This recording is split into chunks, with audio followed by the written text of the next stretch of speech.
याचा तत्वतः अर्थ काय? सीमोल्लंघन करावं आणि सोनं लुटावं म्हणजे काय आहे? त्याचं एक रूपक आहे, म्हणून ते रूपक सांग.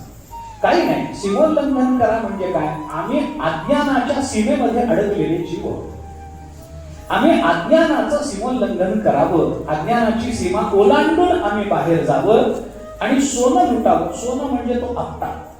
आपटा म्हणजे त्याला दोन गोल पानं असतात, दोन गोल पानं असतात. ते सोनं म्हटलं जातं उद्याच्या दिवशी. तर ते सोनं लुटलं पाहिजे. एक ज्ञानाचं पान आहे आणि एक भक्तीचं पान आहे.